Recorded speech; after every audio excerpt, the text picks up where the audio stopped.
All right, well, with this one, we're going to take it back with a little bit of old school jamming to take apart a classic scam that is still going on today, you see. Well, what we're going to go over with this video here is the CFC ban that went into effect in 1990s.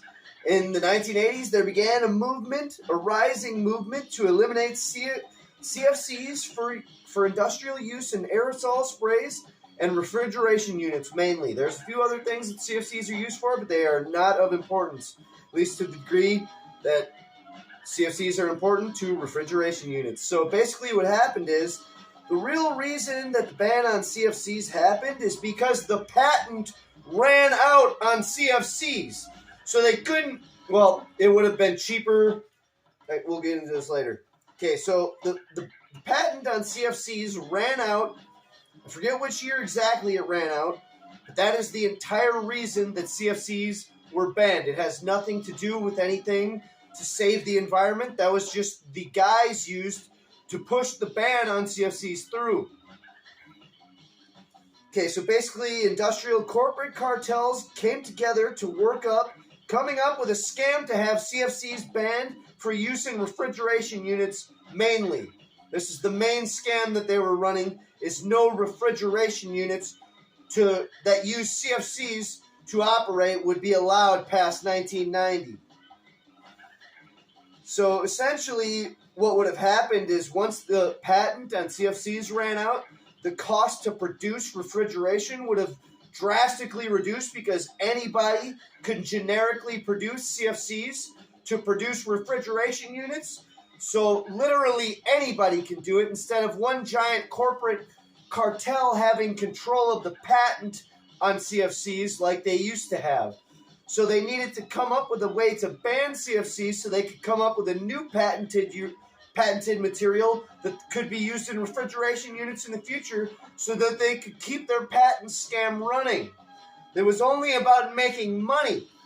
They got rid of CFCs by making false scientific claims that CFC use harms the environment through ripping a hole in the ozone layer because somehow they came up with a bunch of junk science that they found enough scientists that they could pay off to come up with phony data that would allow them to make a false claim that CFC use is causing a rip in the ozone layer, when this rip in the ozone layer that they were talking about, it's a naturally occurring weather phenomenon. It's literally weather happening, and that's what causes the hole in the ozone layer that shows up seasonally throughout the years. I'm going to have a ton of information for you to dig into the scientific background on this in the description box. I'm going to give you hours and hours of material that you can use to confirm that this is all scientifically accurate information. You got to go over this information on your own, and you'll understand it. Right now, we're breaking down a short portion of this to show you why they did it and how they're still using this scam today to make money off of you, and while falsely claiming that they're doing it to save the environment. That's how they get you to go along with it. So you wouldn't go along with having to pay more money for something that you shouldn't have to pay more money to have if you didn't know it wasn't helping the environment, but somehow you have never found out that the CFC thing was a scam all along and that it never had to be done, and then we all got scammed into getting ripped off for billions and billions and billions of dollars, and every consumer product that requires refrigeration is drastically overpriced to this day because of this ban on CFCs. So to this day, you're paying out of your ass to go along with this phony ban on CFCs because you think it's helping the environment. CFCs, folks, are being banned, yet nobody talks about the consequences of this action. Nobody. Have you ever thought what's going to happen when all the CFCs are banned? The fact is that the entire world food supply depends on what is called the cold chain, the network of refrigerated warehouses and refrigerators in homes, supermarkets, and so on that keep food from spoiling. The world already produces more than enough food to feed every man, woman, and child. The problem is that between 30 to 60% of it spoils every year, depending on the country. By truly banning the CFCs, effectively, you're going to have to scrap every refrigerator around the world. 8 billion home refrigerators, several 100 million commercial refrigerators or more, And it could mean a collapse of the worldwide cold chain and starvation for millions, maybe billions of people. But remember Global 2000? That's exactly what they want to happen. Remember, to make it worse, any potential drop-in substitute cannot presently be used in any existing equipment. So you've got to build entirely new equipment. And who benefits? Who benefits? Have you ever bothered to ask that question? We all lose. And who benefits? The multinational, globalist corporations that belong to the members of the organizations that are bringing about the New World Order. The Illuminati. Those who manufacture new equipment and the chemical companies that could make hundreds of billions of dollars in revenues every year from the ban of CFCs.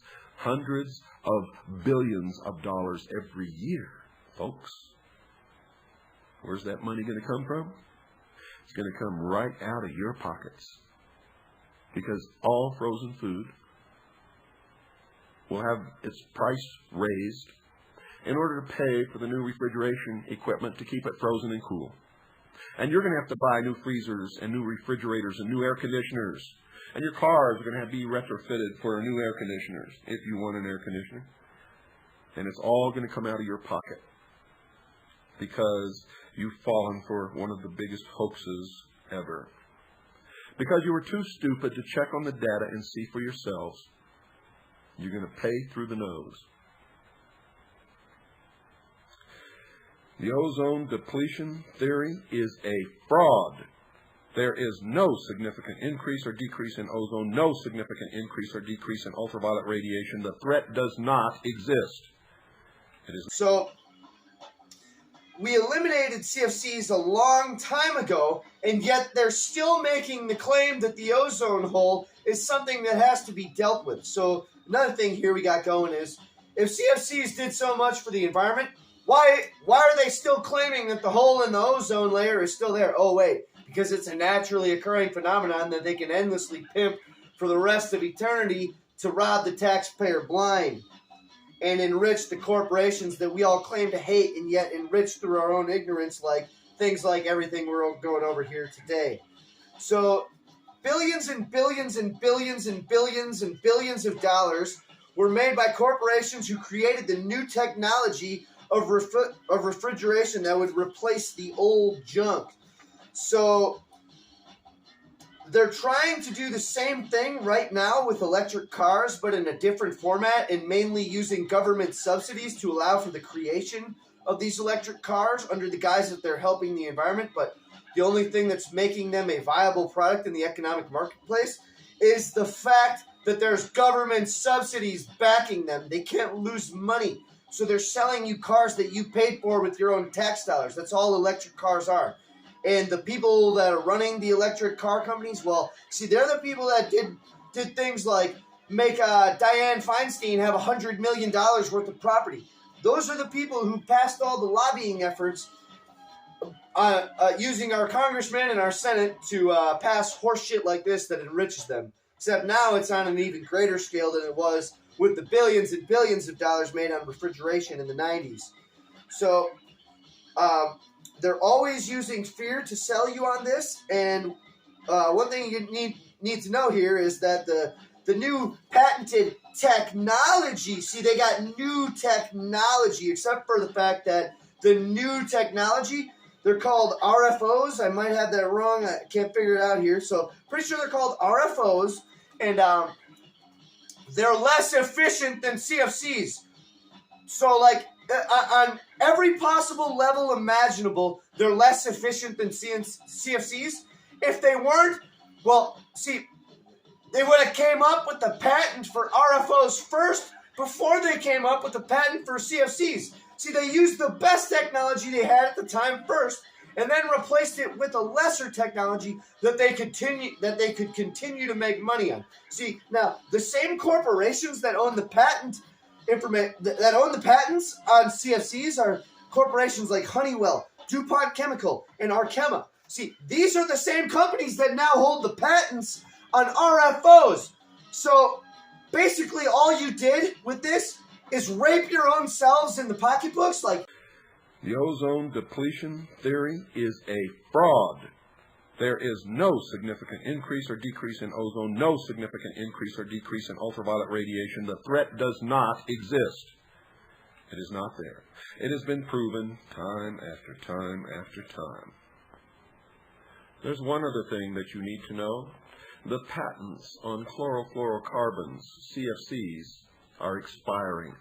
That means that anybody can now produce CFCs, or chlorofluorocarbons, and much cheaper, so that the cost of having air conditioners in your car, in your home, having freezers and refrigerators in supermarkets, meat distribution plants, and in your home would be much cheaper. But it also means that the multinational globalist corporations who have held these patents will lose money. So they're developing replacements for chlorofluorocarbons that not only will cost more, but will make all of the old air conditioners, refrigerators, and freezers obsolete, and will create an entirely new business. And they will make hundreds and hundreds of billions of dollars every year. So you see. Oh, and another thing here.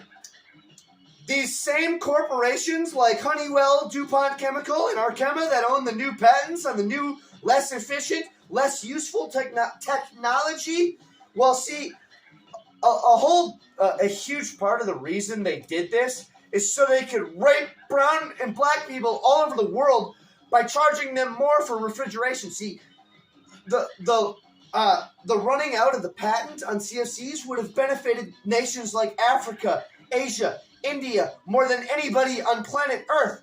Except, oh wait, the oligarchs banned CFCs, so they can't fucking use them anymore, so they stay even poorer and hungrier than they were before. Because you don't want to let the damn poor brown and black people in India, China, and every nation in Africa just about use the newly minted free technology called CFCs to drastically reduce their refrigeration costs, which will lead to them having the ability to stave off things like famine better. So basically, what all of you cracker-fried honkies out there did when you went along with this environmental ban on CFC use under false scientific pretenses is you said, fuck you, brown and black people. I don't give a fuck about you. We're saving the damn planet with fraudulent science.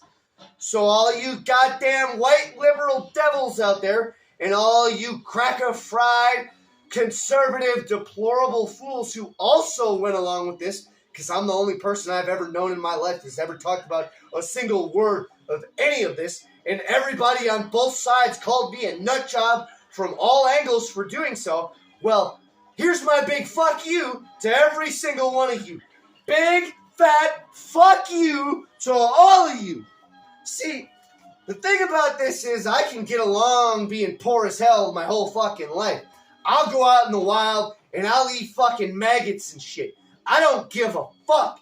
See, I'll let you guys bust all your asses all night long. See, it's just like the thing in Rounders when the dude figures out the Russian guys tell you, but he doesn't have time to let him bust himself up all night because he's got to make back his money. Well, see, I got plenty of time. This fucking life ain't real. I've got to make this damn money back. See, I'm going to a better place when this one's up. So, I'll let all of you fools out here bust your own asses all fucking night long from a hypothetical perspective. And I'll watch you and laugh my ass off all the way to the mansions up in the sky. So, if you don't take heed to this information and apply it to what I'm about to get into here, well, you're going to be fucked, and you're going to be complaining about being poor the rest of your damn life. Another thing they conveniently omit is that the stratosphere is an inversion layer. which means that instead of getting colder with altitude, it gets warmer. And when you have warm air on top of cold air, the cold air is like a plug. It's why Los Angeles has a smog problem. The air cannot rise above the valley because of the inversion layer. The air remains trapped. Whatever air makes it to the upper part of the atmosphere comes right back down because of this plug. There is no evidence that they are being broken up. The big threat touted by the doomsayers is increased skin cancer, a blatant, and I mean blatant lie. The only reason skin cancer has risen is that the old taboos against being in the sun and suntanning have fallen by the wayside. It wasn't too long ago when it was not cool to be out in the sun. It was not cool to have a suntan. And women were taught never, under any circumstances, let the sun touch your skin. In many, many cultures and many nations of the world, that was the rule. Right or wrong, that was the rule. The population of the world also has doubled just since 1957, and there are more people out in the sun and on beaches than ever in the history of the world. More light-skinned people have moved south or north, as the case may be, in order to enjoy milder winters. If a person living in the northern hemisphere moves south only 60 to 120 miles, it translates into an increase of 10 to 20% in ultraviolet radiation exposure. Didn't know that, did you? If you were to move from Tromsø, Norway to Panama or Bombay, you're talking about an increase in ultraviolet radiation of more than 600%. According to the theory of those who want to scare you into the New World Order, for that is the only answer to this, were it real, a 1% ozone depletion means a 2% increase in ultraviolet radiation. But the data shows ultraviolet radiation actually decreased as much as 7% between 1974 and 1975, when these measurements were taken in the United States. When this study was released in Science magazine by Joseph Scotto of the National Cancer Institute, the only network in the world systematically measuring ultraviolet radiation, the government shut down the instruments. Let me read that again to you so you'll remember it. According to the theory of those who want to scare you into the New World Order, a 1% ozone depletion means a 2% increase in ultraviolet radiation. But the data shows ultraviolet radiation actually decreased as much as 7% between 1974 and 1975, when these measurements were taken in the United States. When this study was released in Science magazine by Joseph Scotto of the National Cancer Institute, the only network in the world systematically measuring ultraviolet radiation, the government shut down the instruments. All right, so the main 7 things to break this down for you unthinking minds out there who can't form thoughts of your own. Well, see, the main 7 things I want you to take away from my bucking of this old school scam that we've got at work today here is, well, the first one is that global warming is a scam and always has been a scam. If you take a look at the information that I'm providing on the ozone scam that was put over on us and the faulty science that was used to make the claim that this is the destruction of the environment that cannot be reversed, that must be addressed and dealt with immediately, or we are all doomed for eternity, well, see, that was a fucking lie, as it's always gonna be a lie. So just apply everything you learned from this scam right here about the ozone layer and the destruction of it caused by CFC use. Well, apply it to everything you know about global warming or climate change or climate doom or apocalypse doom or whatever the fuck you want to call it today. I don't give a fuck. Apply it to that because it's the same damn scam running endless to eternity. They're only making money for corporate interests. They aren't helping the damn planet. They're just telling you that lie so they can get you to go along with raping your own damn selves with no lube. Because they hate you so damn much, too. That's a big part of it. They hate you so unbelievably much, you can't even understand or comprehend hatred that they have towards the common man. They think of you as abject morons, and to be honest, when they pass scams like this over on you and I'll rape you for decades from it, well, they might be right about that. But the thing about being stupid is I was once dumb as shit like you are. See, I was dumber than a fucking pile of bricks, and that's being mean to the bricks. So, I don't know what to tell you. All you gotta do is learn, and then you become not dumb anymore, and you become smart. It's not that hard to do. Okay, the second thing is here, you're going to learn how global industrial cartels, aka the swamp, operate using environmental scams to control prices and price fix various economies. You're also going to learn, it's kind of a tie-in 2 and 3 together, you're also going to learn how global industrial cartels wield government as a sword to achieve ends they don't tell you about. So, see, they were telling you the whole time that the scam was about... The whole time they were telling you this horse shit about how they're saving the planet. We're going to save the planet, guys. The planet's going to die if we don't make these drastic economic changes that line our pockets for eternity with trillions of dollars that we stole from the taxpayer. See, well, yeah, that's how they wield government as a sword to do that to you. And they typically use things like fear-based environmental catastrophe to trick you into going along with it. It's a widely used concept in history, actually. The fourth thing here is science can't be trusted as far as you can throw those people. As far as you can throw a scientist, well, that's about as far as you want to trust those assholes. Unless you can verify everything that goes into their pockets from every possible source that you can find, well, again, don't trust them as far as you can throw them. Probably throw them kind of far. They're usually frail and weak, so maybe you can throw them pretty far. Still don't trust them that far. All right, so the fifth thing here is you are secretly taxed insane amounts of money that you never find out about. This right here is just one of the many, many, many scams in the world that is raping you blind through taxation. You don't know you're paying, but it is, in fact, taxation. So the sixth thing here is how fear is used to get you to go against literal grade school science. Like, this is fucking grade school science. It's fucking Weather 101.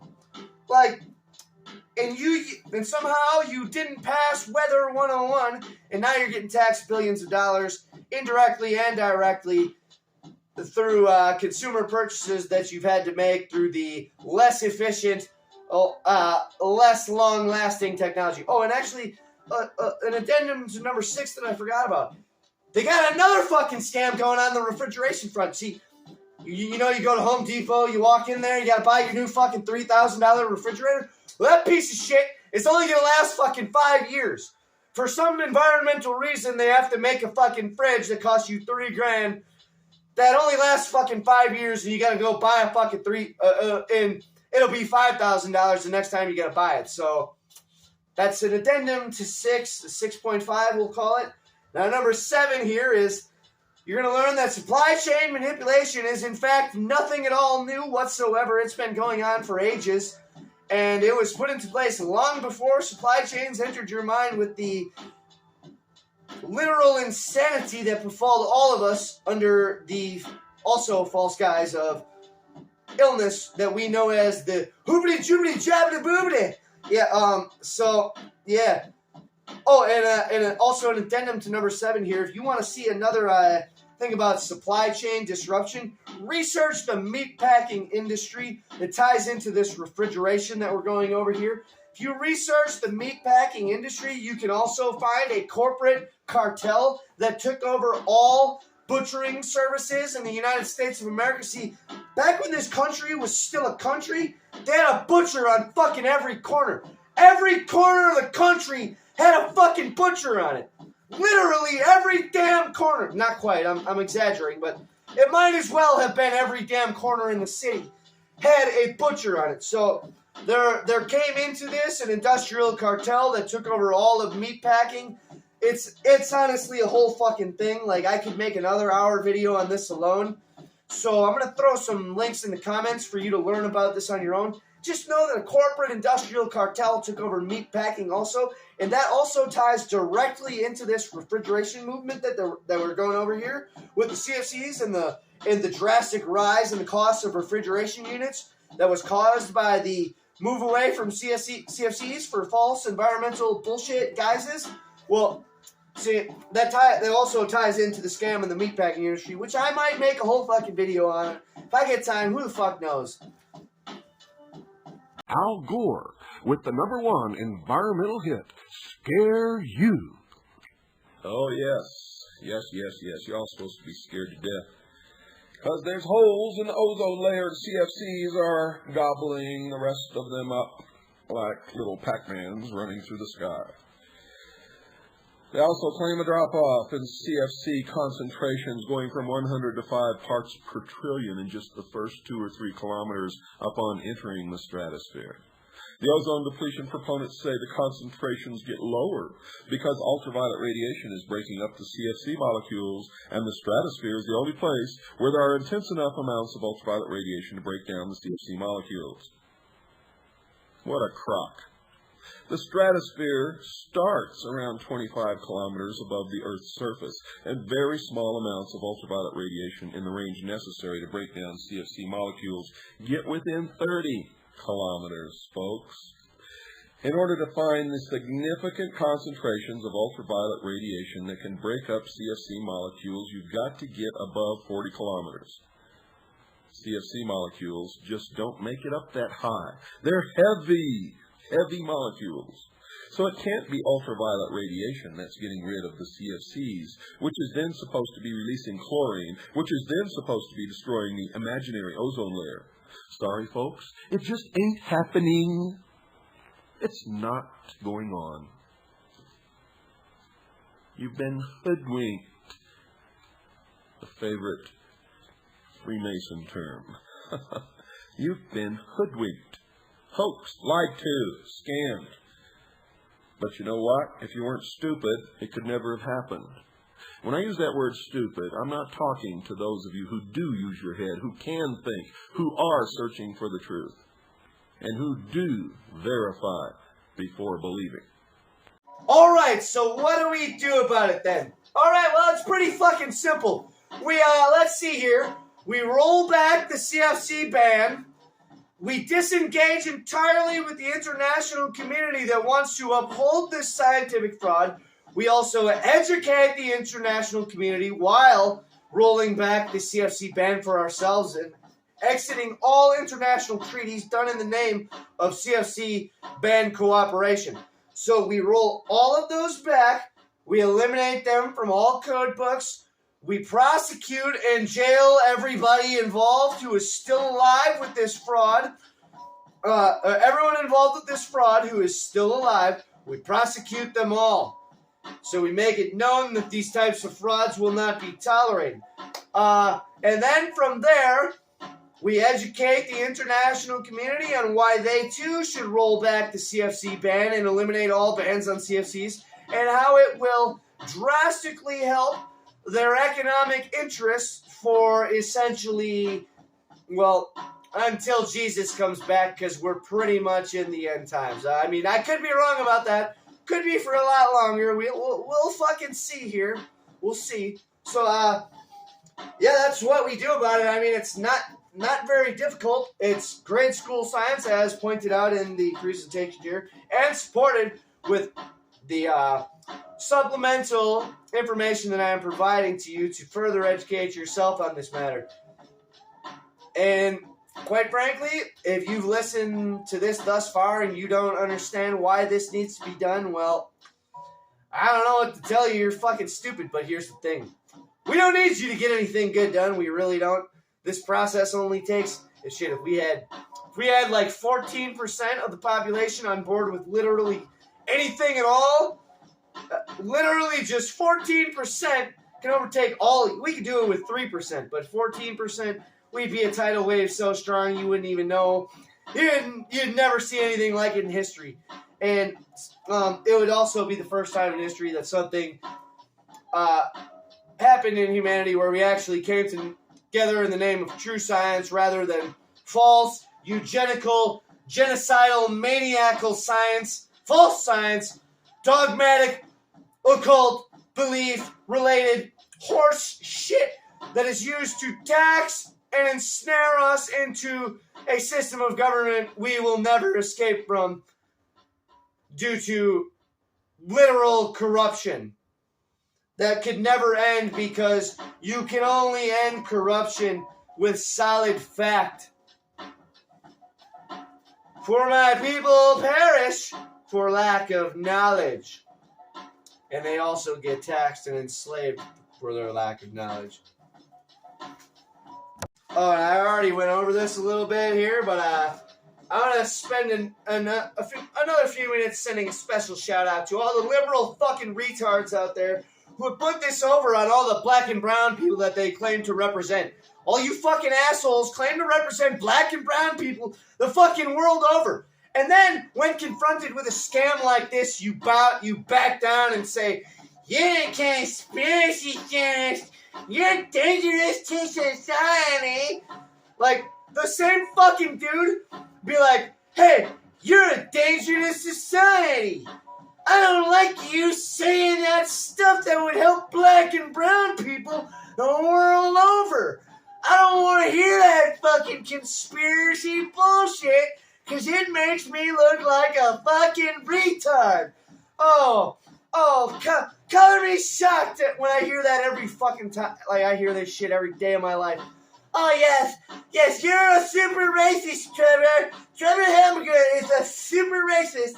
But I'm the same fucking asshole that won't even let black and brown people have cheap refrigeration units, because I'm too fucking stupid to do grade school science. Like, I could sit here all fucking day ripping on you people. I'd get banned off every fucking website. I'd get banned off a fucking BitChute if I really talked how I want to talk to all you fucking assholes. Like, ooh, boy, if vengeance wasn't mine, saith the Lord. Well, if that wasn't the case, I'd probably be strangling some of you fuckers, but vengeance is the Lord's after all. So, all you white liberal commie devils, well, I would tell you to eat my shit, but you're gonna be feasting on a fucking pile of something way worse than my shit in your afterlife. That I fucking promise you. I promise you that. Oh, wait, I can't promise you that. You always have an out, I forgot. You could repent and admit how fucking stupid you used to be, and repent for your sins against your own self, actually. Your own fucking self is the real victim of your ignorance, more than the people, the black and brown people the world over that you fuck over with your ignorance. You yourself are the greatest victim of this. Because, well, you'll see it coming soon to a world near you, people. It's coming soon. Only you, as said Smokey the Bear, can prevent the forest fire that is coming to humanity if we don't stop this bullshit, non-science enslavement that has been wrought upon us by a tyrannical and despotic government made up of fraudulent cowards who were put in power by other fraudulent cowards operating from the civilian sector, who were also entirely miseducated by these despotic tyrants. And that is literally the only reason you would ever be dumb enough to go along with something that violates literal elementary scientific principles of atmospheric science. So, like I said, you got one out. You got one out on this. Well, you got two, kind of, maybe. I don't know if we could stop the second one. You got one out eternally, and that would be repenting of your own ignorance and stupidity and coming to grasp with reality that has not been a part of your mind state for a very long time now. And then the second option here, this is the harder one. It's a little harder to pull off. See, we could fight back against a despotic, tyrannical state, and we could roll back the CFC laws and the laws against the use of CFCs as done by international treaties with the United Nations. So we can really only accomplish that for ourselves here in America. But once the world around us sees that, well, once we expose them to the scientific fact that CFCs were never dangerous in the first place, this would be easy to pull off.